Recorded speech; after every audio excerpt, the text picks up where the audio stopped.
ഹേ friends, അപ്പോൾ ഇത് പൊളിക്കും എന്ന് പറഞ്ഞിട്ടായിരിക്കും ഞാൻ ഓരോ ക്രാഫ്റ്റും ചെയ്ത് നിങ്ങളുടെ മുന്നിലോട്ട് എത്തിക്കുക. പക്ഷേ ഇപ്പോഴത്തെ പോലെ വ്യൂസും ഇല്ല, ലൈക്കും ഇല്ല, സബ്ബും ഇല്ല.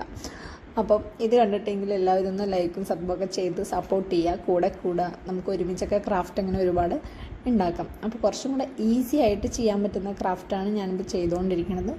ഇത് വെറും ജസ്റ്റ് ഒരു A4 ഷീറ്റിൽ നമുക്ക് ചെയ്തെടുക്കാവുന്ന ഒരു ക്രാഫ്റ്റാണ്.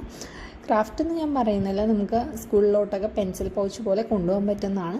പക്ഷെ കുറച്ച് തിക്കായിട്ടുള്ള പേപ്പർ എടുത്തു കഴിഞ്ഞാൽ കുറച്ചും കൂടെ നല്ലതായിരിക്കും തോന്നി. ഞാൻ ഉണ്ടാക്കി കഴിഞ്ഞപ്പോഴാണ് എനിക്കത് മനസ്സിലായത്.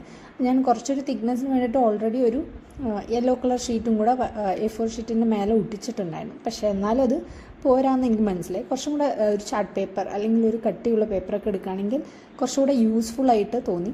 അപ്പം എളുപ്പത്തിലൊരു 4-5 മടക്കം കൊണ്ട് തന്നെ നമുക്കിത് ഉണ്ടാക്കിയെടുക്കാൻ പറ്റും. അപ്പോൾ എല്ലാവരും ട്രൈ ചെയ്ത് നോക്കുക. ക്യൂട്ട്നെസ് പിന്നെ നമ്മുടെ മെയിൻ ആയിട്ടാണല്ലോ. അപ്പോൾ അതിന് വേണ്ടിയിട്ട് കുറച്ച് ചെവിയും കണ്ണൊക്കെ വരച്ചു കൊടുക്കുക. അപ്പോൾ നമ്മുടെ ക്യൂട്ടായിട്ടുള്ളൊരു പെൻസിൽ പൗച്ചോട്ട് റെഡിയായി. അപ്പോൾ എല്ലാവരും ട്രൈ ചെയ്ത് നോക്കുക. പിന്നെ ഗീവ് അവേ ആരും മറക്കണ്ട. നമ്മുടെ ഗീവ് അവേ നടന്നുകൊണ്ടിരിക്കേണ്ട. അപ്പോൾ നെക്സ്റ്റ് വീക്കാണ് നമ്മൾ ഫൈനൽ വിന്നറിനെ സെലക്ട് ചെയ്യുന്നത്. വളരെ കുറച്ച് കമൻറ്റ്സ് മാത്രമേ വന്നിട്ടുള്ളൂ. അപ്പോൾ എല്ലാവരും കയറി കമൻറ്റ് ചെയ്യുക. അതിൻ്റെ ഒരു ഷോർട്സ് അപ്ലോഡ് ചെയ്തിട്ട് അതിൽ കമൻറ്റ് ചെയ്യാം.